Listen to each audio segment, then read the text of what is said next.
Hello, everybody. This is David McCarty. I represent Industry Solutions with ARM Treasure Data, and I really appreciate your time today to discuss with me the hidden value in the direct-to-consumer model.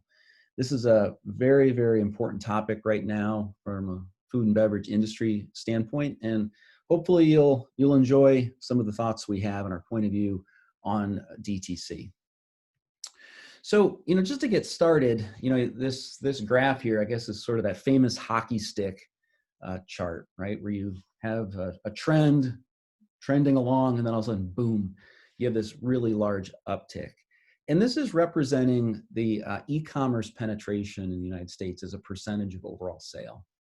And you can see that, e-commerce was trending along, it was growing, no one was complaining, and then COVID hit. We basically had 3 months of growth in 10 years, which is, mind-boggling. It's incredible. And it's especially incredible when you think about where we were last year. Gallup did a poll back in July of 2019, which at this point seems like a decade ago. And at that point in time, 81% of the US, of shoppers in the US had never bought groceries online. And now we look at today and we're approaching, 35% US household penetration. And I think this just speaks to the dizzying pace of digital transformation. The CEO of Microsoft said a month or two ago that from their perspective, they saw 2 years of digital transformation take place in 2 months. So we're seeing this across, all industries. And if we narrow the scope down and look at it from a food and beverage perspective, General Mills announced their results recently. Their e-commerce business was up 250%, which is now representing 9%, roughly 9% of their sales. So that's a huge channel for them now. That's equivalent to a very, very large retail banner, right? So I think that there's no debate that e-commerce has fundamentally changed because of COVID. Now, what's interesting about this is e-commerce, right? And so e-commerce is not only direct to consumer, which is what we want to be talking about here, but also sales through third parties and through e-marketplaces like Amazon. So of course, this is across all e-commerce channels. If we look at direct to consumer directly, specifically, that dizzying pace of digital transformation is relevant here as well.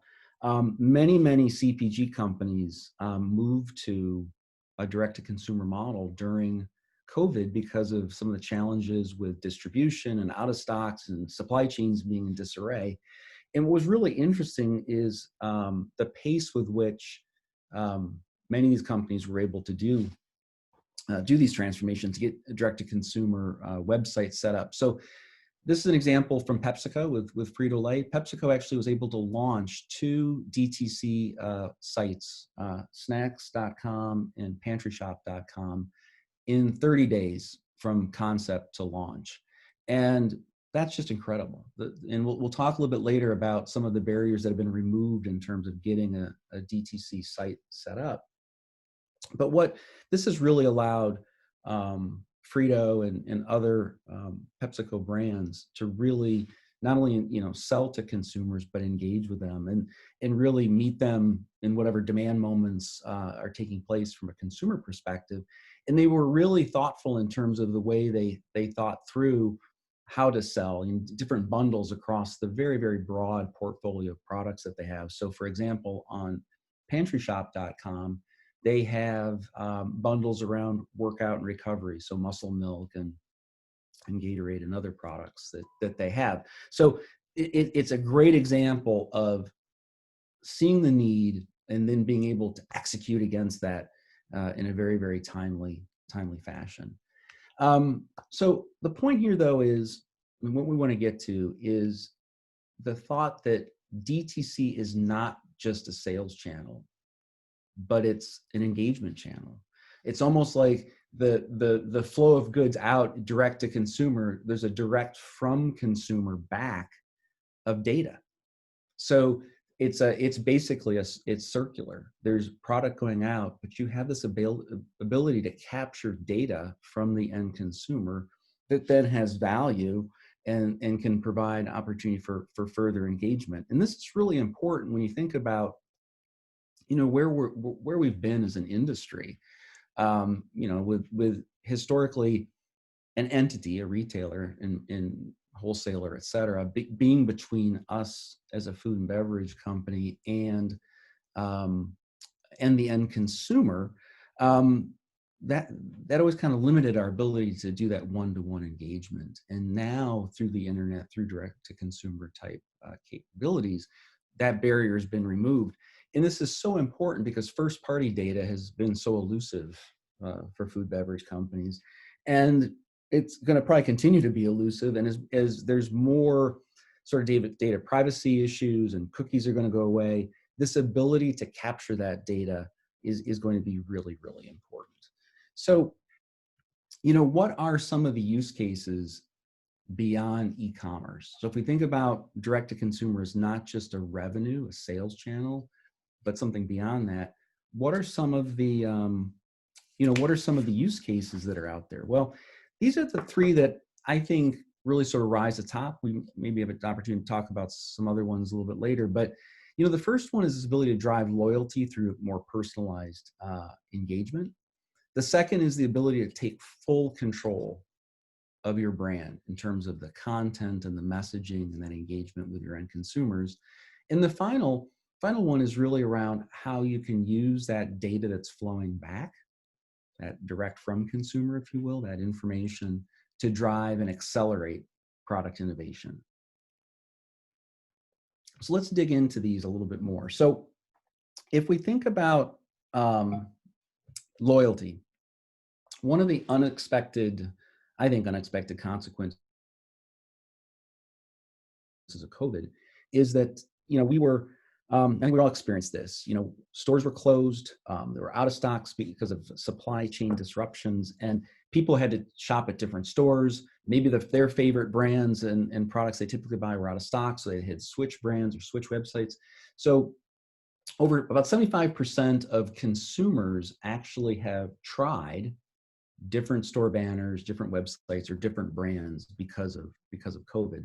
Now, interestingly enough, right, 60% of those 75% expect to integrate those new brands and stores into their post-COVID lives. And so there's this problem, right, where you've spent millions and millions of dollars probably over time building loyalty and building that relationship with consumers, and it's been disrupted, right? And so the question then becomes, how do we regain that trust and loyalty? And this is been a bit of a challenge even before COVID, in terms of, if we think about some of the demand drivers for millennials and Gen Zers, they were veering towards digital native brands and smaller startups, and we're really valuing things like authenticity. In fact, there was a study that Gartner had done back in 2019, I think in the August timeframe last year, where they found that 47% of consumers don't trust the big food brands, right? That's a big food brand concept, but that's a kind of a troubling statement to think that almost half of consumers don't really trust the bigger food brands. And then COVID hits, and so now they're trying other brands, and so there is quite a state of disarray. So I think the first real big use case we have here is the ability to use the data that you could capture from a direct-to-consumer sales channel to drive loyalty through more personalized engagement. Now, you'll see there that I got some cosmetic products there, and I realize that you're all focusing live in the food and beverage space, but I wanted to use an example from Treasure Data with Shiseido. And so, they implemented our customer data platform, or CDP, which I'll talk a little bit more about in a little bit. But basically, what they were trying to do was move towards one-to-one marketing. They wanted to understand their consumers. They wanted to know their consumers. They wanted to deliver relevant and timely and messaging and offers to those consumers at the right moment. And because of the fact they had a loyalty program, they had the ability to have that first party data to leverage.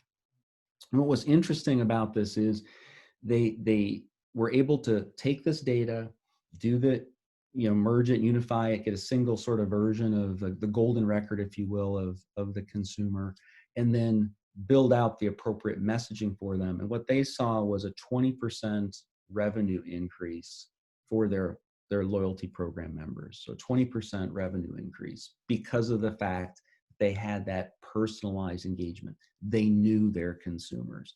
And what I thought was interesting, I thought I'd just read you a quote from their chief analyst for direct marketing. He said, "Our new customer data platform built on treasure data is fundamentally changing how we communicate with our customers.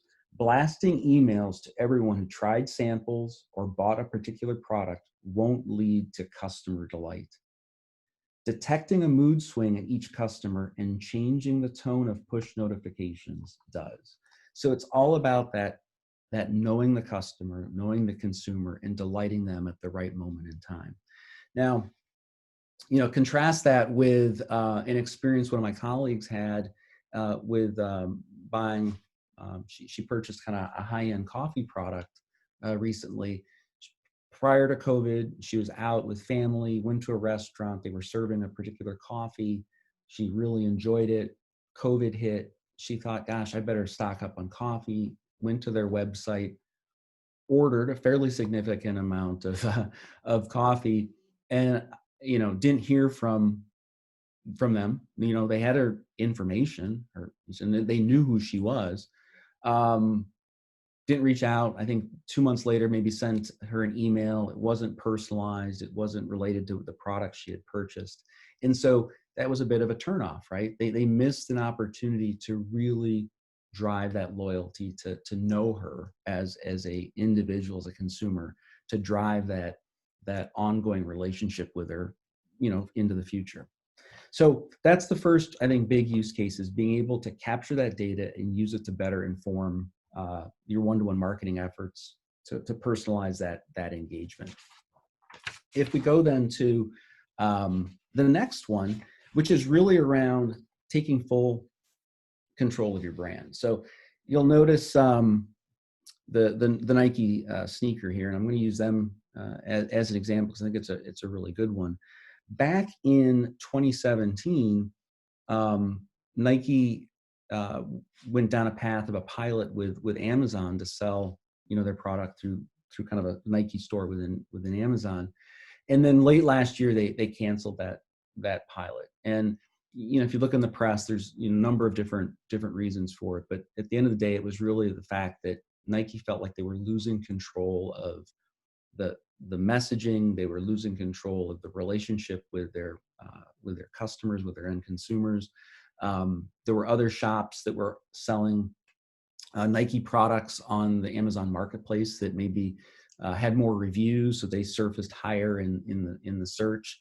And so that basically led them to believe that they needed to pull back, still use maybe other e-commerce channels and whatnot, but really hone in on full force direct to consumer through their own websites. And in fact, what I thought was really interesting, they just hired earlier this year a new CEO, John Donahoe, who came from eBay. So they are all in from a digital perspective and from a direct to consumer engagement perspective.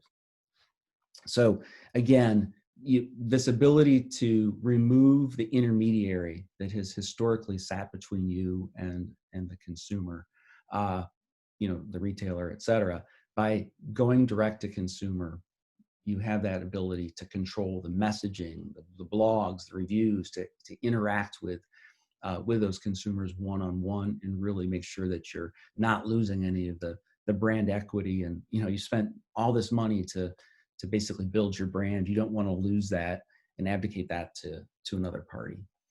And then the third one, which I get really excited about, having worked in product lifecycle management in the past, is around accelerating product innovation. And you'll notice here there's a Glossier product on the right there called Milky Jelly Cleanser. Can't say that very fast, but this product was actually 100% conceived and co-created, if you will, by Glossier's consumer base, interacting with them through blogs, interacting with them through their product development teams, interacting with them through their website. And so it's a great example of, again, getting back to authenticity that millennials and Gen Zers crave.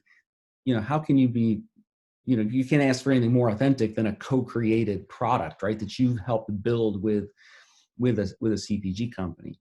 And what's interesting is Emily Weiss, who's the Glossier founder and CEO, she attributes 90% of their growth to their hyper-engaged fan base, right? So this actually kind of comes full circle to what we first talked about in terms of loyalty. They know their consumers. They engage with their consumers. They make them into fans of the product to drive brand enthusiasm, which then, basically allows them to develop new products and to drive growth. But it's not just the small sort of digital native companies that are doing this. Unilever has launched a number of products on a global basis that have been driven by data derived from consumer insights, direct consumer insights. And in fact, they're finding that those products that were essentially co-created have a 40 to 50% quicker time to market from a product launch standpoint. And I would even suggest, if you think about the product development funnel, right, where you go for ideation and you're going through your stage gate process, because you have access to essentially, a focus group through these consumers, you can actually kind of shorten that funnel, so it can accelerate it from each step of the way. And you may end up finding that some of those ideas you can, I hate to say kill them, but you can eliminate some of those ideas faster versus spending money on the development process. So I think this is an area that has a lot of potential for food and beverage companies in terms of being able to test new flavors, to be able to understand if there's any kind of regional or geographic tendencies or flavor profiles or preferences. So a lot of opportunities around the product innovation space. So the question then you might be asking, well, how do we get here? Like, how do we do this? And 5 years ago, this would have been hard. It would have been very difficult to stand up basically a direct-to-consumer commerce site. McKinsey actually did a report back in November 2017 and kind of laid out a number of different options in terms of outsourcing and forming partnerships. But what's changed so much in the last basically couple years is there's been companies that have risen up to fill in gaps and provide capabilities. So if you look to the right-hand side of this chart, at the end of the day, you could argue there's really sort of three big building blocks to implementing and operationalizing a direct-to-consumer model. The first is you have to have the commerce capabilities, the shopping cart, the checkout, credit cards, payments, all those kinds of systems, right? The second is you need fulfillment and delivery, right? Our industry is sort of predicated and built off of moving truckloads of product to retailer DCs, and now we're having to do smaller quantities, last mile challenges, et cetera. And then the last is the customer data platform. Now, those first two, e-commerce and the fulfillment logistics aspect of it, if you're just looking at DTC from a sales standpoint, that's really what you need. But if you want to activate these other use cases, that's where the customer data platform comes into play. And we'll talk a little bit more about those details in a moment. But I mentioned the fact that, there's been companies that have come up and to fill these gaps. So from an e-commerce perspective, there's companies like Shopify or Wix that provide as a service those storefront, those commerce capabilities that you can utilize. So you're not worried about coding your own, rolling your own code, rolling your own website. On the fulfillment and delivery, the logistics aspect, FedEx and other of the logistics providers can provide many of those services. So it's become a lot easier to stand up those processes. Then the customer data platform comes in as as a way to capture and leverage that data to drive the use cases that we just talked about. So what is a customer data platform? So this is a chart from Boston Consulting Group, and this is really the kind of articulating the four main functions of a CDP. Now, one can imagine a CDP sort of history, if you will, has been part of kind of the MarTech, the marketing technology stack, right, to help marketers engage and activate do activation activities through their consumers through email, et cetera. What we're talking about is leveraging the CDP to do not only that, but also some of the things we talked about from a product innovation and owning the brand messaging, et cetera. But at its bare kind of core, what a CDP does is it ingests information, right? So this would be data coming from not only your DTC website, but could be second, third-party data, could be weather data, could be all sorts of information that you're bringing together into an integrated data platform that can then be used to drive analysis and insights. The first step of that, though, is unifying the customer records, the consumer records. So, if we go back to the PepsiCo example, right? I'm now, I've signed up on snacks.com, have ordered some of Frito's products. I'm in that data. I'm in a database, right? I'm in a system. But I may have also called the Gatorade hotline at some point to ask a product question. So I'm in sort of a CRM system. There's other data sources that PepsiCo has. So its ability to unify all of those records together and come up with the singular, David McCarty, the golden record of who I am, and unify that all together so that you truly know me. It gets back to knowing me as an individual, my behaviors, my likes and dislikes, and the websites I've been to, all those kinds of things into a single record that then drives into the analytics and intelligence and decision making, right? So that I can be, put into, basically an audience segment. There can be predictions around my behaviors, and then that, of course, can then go into marketing activation and or into some of the other use cases that we just talked about. So that at its core is what a CDP does. And what this basically then does is once you have that unified consumer data, right, that's built out the 360-degree view of the consumers, you can then drive that one-to-one tailored engagement that's going to build trust and loyalty. And you can also start leveraging that data, leveraging those insights to, engage in product development and innovation opportunities, vis-a-vis what we saw with the Glossier and Unilever examples. And so, think of this as being the CDP is sort of the secret sauce, if you will. It's part of the technology stack that lets you take advantage of the data that you're collecting and leverage it to make better business decisions. And I'll leave you kind of with one last thought, because I found this to be super interesting. So Sabrina McPherson over at Publicis Sapient did some analysis and on the indirect benefits of a direct-to-consumer model. And by indirect, she was looking at benefits like we've talked about, not revenue related. right? So thinking of DTC as not a sales channel, but as an engagement channel, more than that.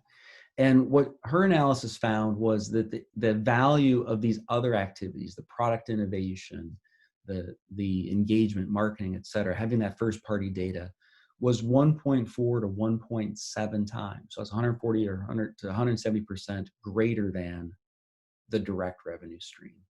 And so I think if if there's one takeaway I'd leave you with is this thought that if you're thinking about a DTC strategy, maybe open the sort of aperture, if you will, and think of it as not just a sales or revenue channel, but a marketing or engagement, product innovation, ideation, innovation channel as part of your strategy.